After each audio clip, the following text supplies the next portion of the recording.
The running back position has completely changed. We have handcuffed guys like Donta Foreman, Gus Edwards that look viable. We have significant injuries with a player like Breece Hall. We have James Robinson getting traded. We have Kenneth Walker explode. We have a lot to talk about, but before we get into it, go down there, drop a like on this video, subscribe to the channel if you play fantasy football. Of course, if you have any comments, if you have any questions, feel free to leave them down there in that comment section. I'll be answering as many of those as I possibly can. And this video is brought to you by Underdog Fantasy. On Underdog, you can check out all these cool player props. And when you sign up with promo code FLOCK, they will match your first deposit dollar for dollar up to 100. I mean, I kind of like the less than 86.5 total yards for Leonard Fournette this week, but we'll get to him later on. Of course, like I said, you can find that link in the comment section or description, available in damn near every state. But that should be it. Let's go through. Let's dive into this. Tier 1, Saquon Barkley, #1 overall. Great matchup going up against the Seattle Seahawks. Barkley, the Giants have been rolling. We know Seahawks have a pretty bad defense.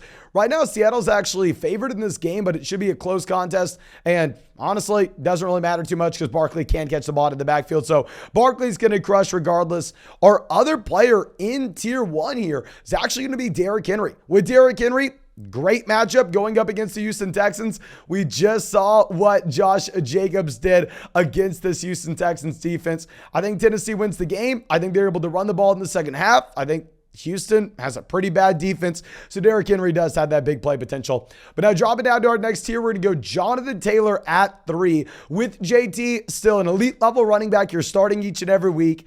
I know that the usage wasn't exactly what you wanted a week ago, where you did get Nyheim Hines involved, you did get Deion Jackson involved. A little frustrating, but with Jonathan Taylor, he is still a running back that's getting involved as a pass catcher, still is the elite level athlete. Another week removed from the ankle injury. I think that he is a locked and loaded top 3 guy. Next player, Nick Chubb at 4. Chubb's going to be a little bit lower because it is a tough matchup going up against Cincinnati. I mean, this Cincinnati Bengals defense is very good. We've seen that all season. I think that also Cincinnati should be able to win this game, where maybe, just maybe, you have the Cleveland Browns having to throw the ball in the second half. But hell, maybe by the time we get to Sunday, Kareem Hunt is on a different team. That's going to be something that we have to be on the lookout for. Now, at 5, we have Christian McCaffrey with CMC. I owe everybody an apology. All last week, I said if you had Christian McCaffrey on your team, you had to play CMC, even if you had only been on the 49ers for a few days. Said it would be about the lamest thing ever for you to go through and play someone like Donta Foreman over Christian McCaffrey because you were worried about his snaps. And if you were worried about his snaps, if you did not listen to us and went and played Donta Foreman instead, you made the right call. Obviously, I made the horrendous decision. But I think going up against the Rams, not a great matchup, but he should be significantly more involved this week than he was last. So I'm excited to jam in. Christian McCaffrey is a must-start guy. And then our most drafted player in fantasy football this year, getting him in the 7th round of Underdog drafts. Why I think that we have better results than anybody this season. Josh Jacobs. Josh Jacobs at 6 here. Going up against the Saints, don't really like the matchup, but what we can say is, hell, if you're looking at Jacobs from a raw points per game perspective, he's actually higher than the running back 6 overall. I am very biased. I'm always going to flex on you that he's our most drafted player because we got so much hate for how high we were on him this offseason. I got to flex on you. I'm sorry about it. But dropping down to our next tier, we are going to go with Joe Mixon at 7, going up against Cleveland. With Mixon, clearly the Cincinnati Bengals offense wants to throw the ball consistently. We've had some weeks where Samaje Perine gets used, some weeks where it's just Joe Mixon. Kind of a frustrating spot. You're still starting him as that must start every week running back. But now our next guy, Travis Etienne at 8. We said, you know what? Don't draft DeAndre Swift this season. You can get Travis Etienne, who's the same player, in round 4 instead. Love to see what we've had from Travis Etienne. James Robinson leaving Jacksonville. Etienne had like 80% of the snaps this past week. He's going to get every target out of the backfield. I think you should be very excited. And our second most drafted running back in fantasy this season, Kenneth Walker, going up against the Giants here. With Kenneth Walker, I mean, on paper, it's a tough matchup going up against the Giants, but just how we were willing to start Travis Etienne in this tough matchup a week ago, I'm willing to start Kenneth Walker now. I am Not as excited about Kenneth Walker as we are with our other guys in Travis Etienne and Josh Jacobs, because Walker doesn't catch passes. So if the game does get out of hand in Seattle, maybe you're not that excited about Walker. But hell, he's looked phenomenal, and they are favored by 3 points in this game against the Giants.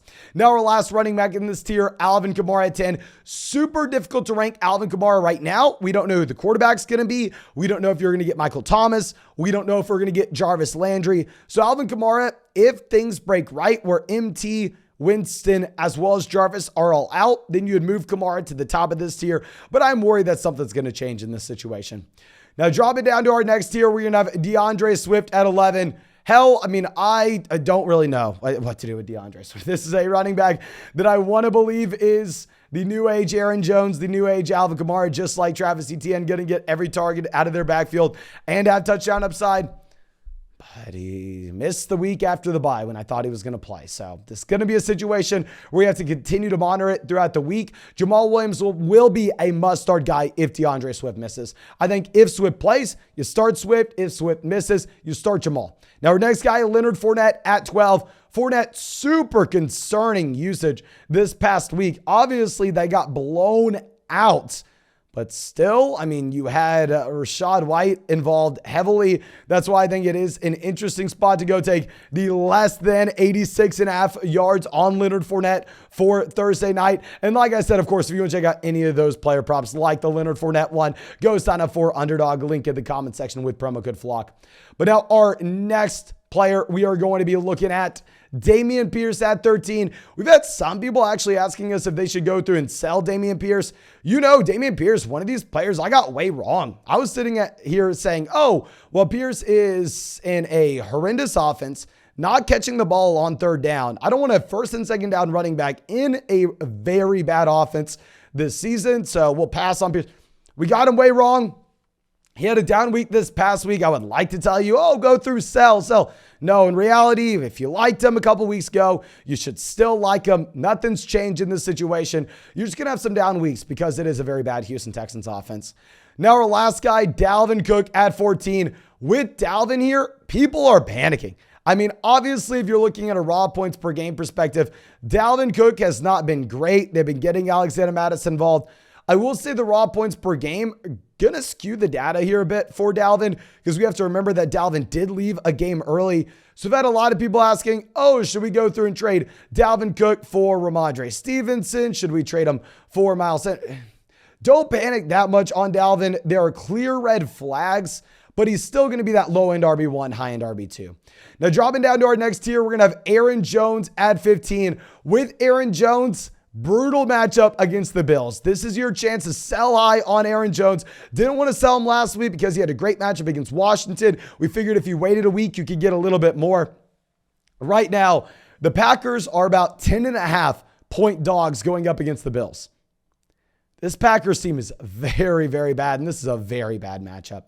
Now our next guy, Raheem Mostert at 16. Great matchup going up against Detroit. All you could ask for. Ezekiel Elliott was a must-start guy for us last week because this matchup against the Detroit Lions. Say the same thing with Raheem Mostert here.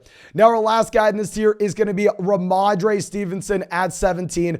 I know everybody is in love with Ramondre Stevenson. I mean, I spent the past 2 seasons talking down on Damian Harris and saying Ramondre is the guy you wanted because he could catch passes. Love what we're getting from Ramondre Stevenson. Obviously, can be very excited about what we had on Monday night. But to be completely fair, as someone that has historically been anti-Damian Harris and pro-Ramondre Stevenson, if we are going to be fair, it was the perfect game environment for Ramondre, where he was the running back that's on third down, like you would always expect. But this team got boat raced by the Chicago Bears. So if it's never a competitive contest, you better believe you're going to see significantly more Ramondre Stevenson. This matchup against the Jets, I don't know exactly what to expect. If I go ahead and pull up the line here, I have not seen this yet because obviously it got changed after the Monday night performance. But you have this as a 1.5 point game between the Jets and the Patriots. Should be a little bit more competitive of a contest. I don't like the matchup against the Jets. I think the Jets have proven to have a very good defense. I think Damian Harris gets slightly more involved now that he's another week healthy. And like we said, they're not going to get boat raced. So Ramondre Stevenson, you should still be excited, but I don't want to view him as just some must-start guy.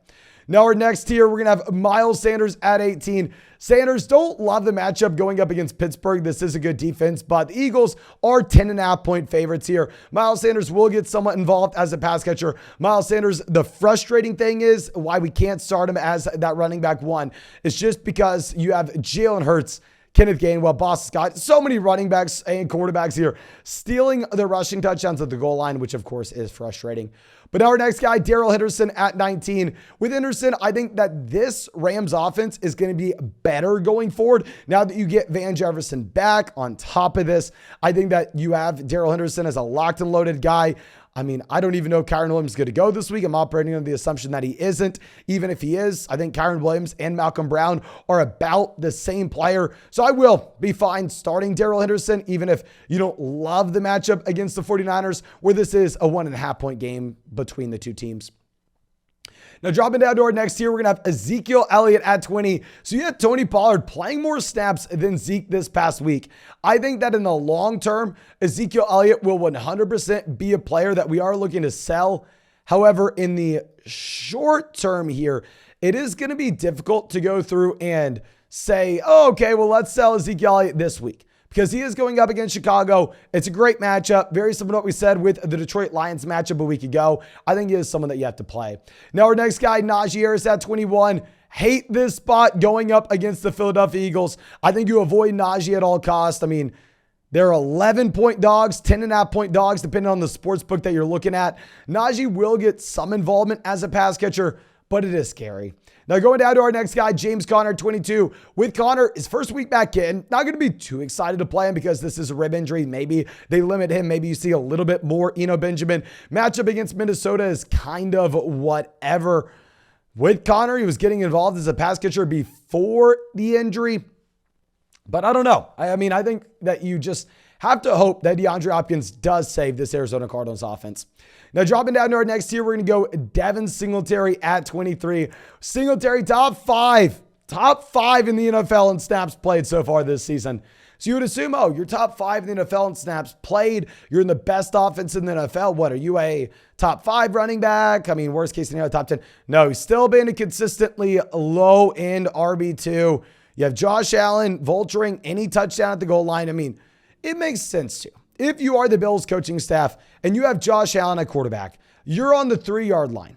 Here are your options. Drop back with Josh Allen.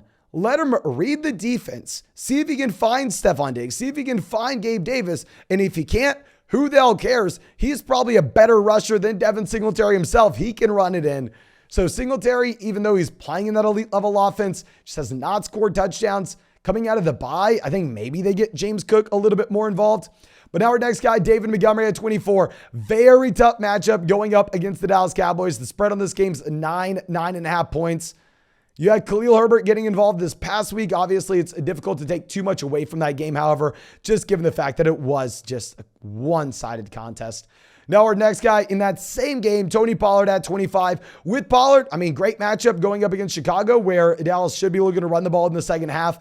Like we said, he played more snaps than Ezekiel Elliott. I still think you prefer Zeke over Pollard, however, just given the fact that with Ezekiel Elliott, he is the guy at the goal line. But now dropping down to our last tier, we're going to go Brian Robinson at 26.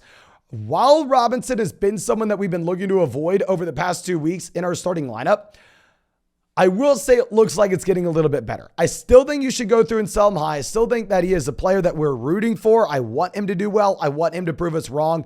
But just given the situation where you have one of the worst offenses in the NFL, not only one of the worst offenses in the NFL, but also Antonio Gibson and J.D. McKissic both getting involved, I'm very worried about the situation for Brian Robinson. However, if you are looking at McKissic, does seem to be getting phased out a bit here.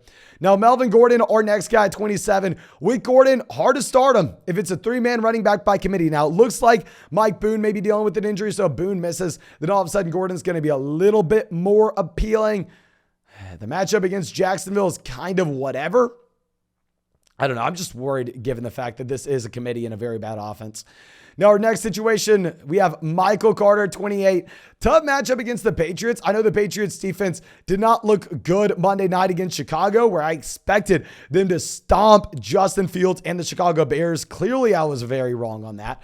With Carter, though, with James Robinson coming in, I think they split the backfield close to 50-50, where James Robinson's the running back on first and second down. Michael Carter's the running back on third down. I would assume that James Robinson has a small role his first week back in. So, of course, you can't start James Robinson. Maybe you could start Michael Carter. We're going to have to wait to hear more reports coming out of New York about the realistic expectations for James Robinson his first week in here.